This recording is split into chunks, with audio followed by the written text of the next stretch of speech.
There's a new study from Yale University, the University of Florida, and the University of Maryland. And what this study says is that transitioning to a single payer healthcare system here in the United States would save about $450 billion per year.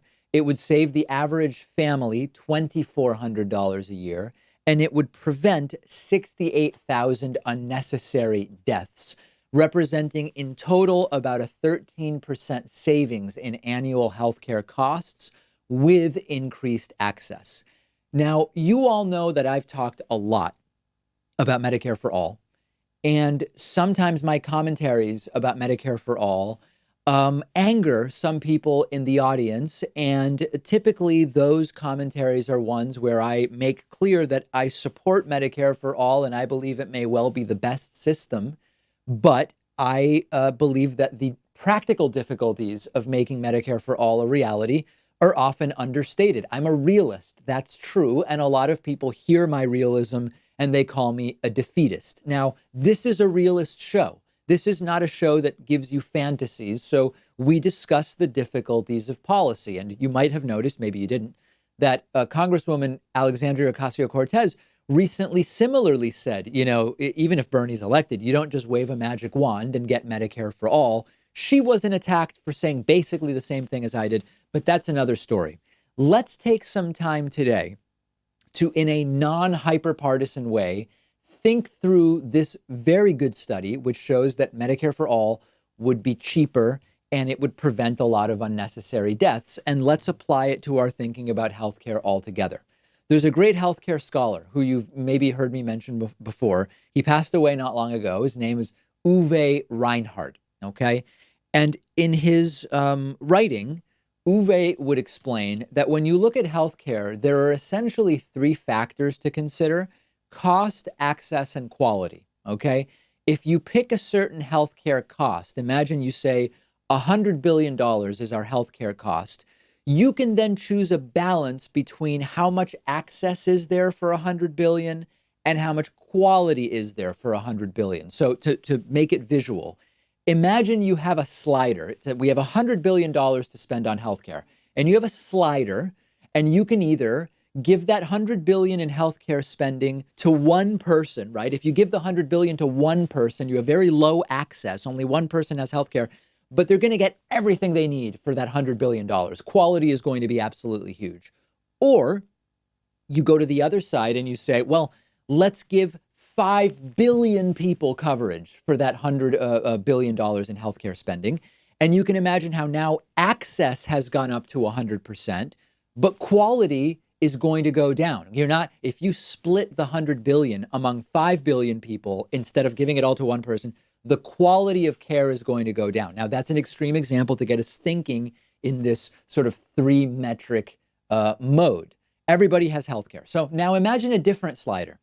We have a different slider called 100% access. Okay. In this scenario, everybody has healthcare, but now you've got to balance cost and quality, right? 100% access is fixed, all else being equal. If you want quality to be high with 100% access, you're going to have higher cost. If you want cost to be low under 100% access, then you are going to have lower quality, right? If 5 billion people get crappy care, you keep costs low. To give 5 billion people better care, costs are going to go up. So I think you get the idea. These are the three metrics: cost, access, and quality. And any healthcare program, this isn't even yet about Medicare for all. Any system we have is going to somehow balance cost, access, and quality. If you don't change the system, but you just give everybody access, the only way to get it to cost less is to reduce quality of care unless you fix other things. And this is what's at the crux of the Medicare for all debate. We say, hey, you know what? We can increase access and we can keep quality the same or better. Well, only if you deal with cost. If you don't deal with the cost of the system, costs will go up to keep the same quality and to give more people health care. And so that's where you get to a lot of the ways in which a program like Medicare for All can actually reduce cost without affecting quality necessarily. So you can remove a lot of the middlemen that inflate costs. You can take away the profit part for health insurance companies, which is actually relatively low. You can eliminate all these multiple layers of medical billing and bureaucracy and unnecessary medical testing. You can do all that stuff. But that's more of a gray area. And the biggest criticism of most Medicare for All plans is not, from this ideological, it's socialism perspective. Those are dumb critiques. The serious critiques of Medicare for All are that most of the plans way too generously assume massive cost cuts that they claim won't affect quality in order to get everybody access without costing more and without sacrificing quality. That gets us to this new study. This new study says we could transition to Medicare for All. We will save $450 billion per year.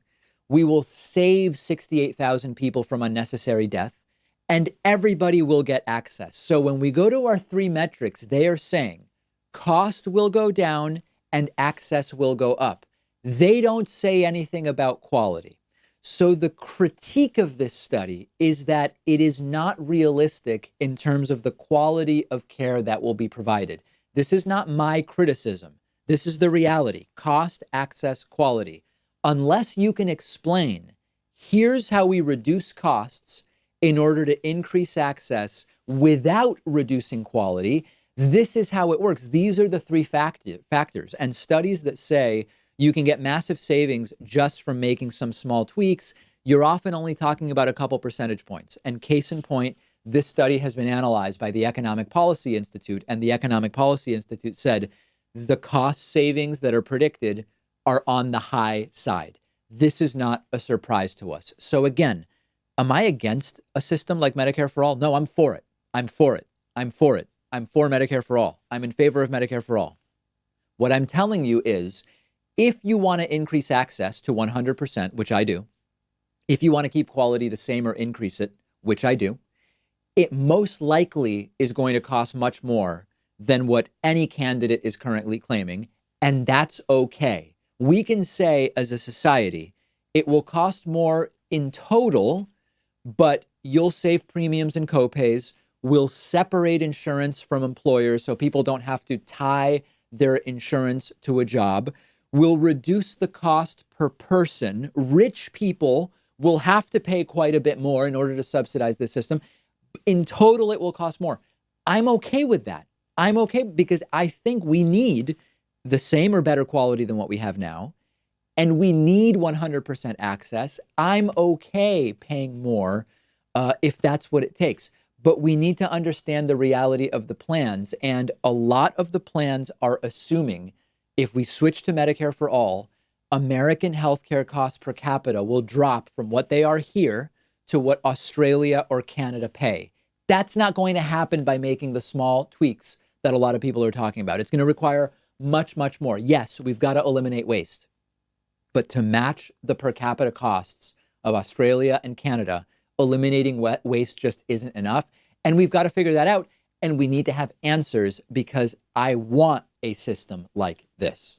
I hope that my analysis is making sense. I want to hear from you. Remember, I'm for Medicare for All if you're about to email me and tell me how terrible it is that I'm against it.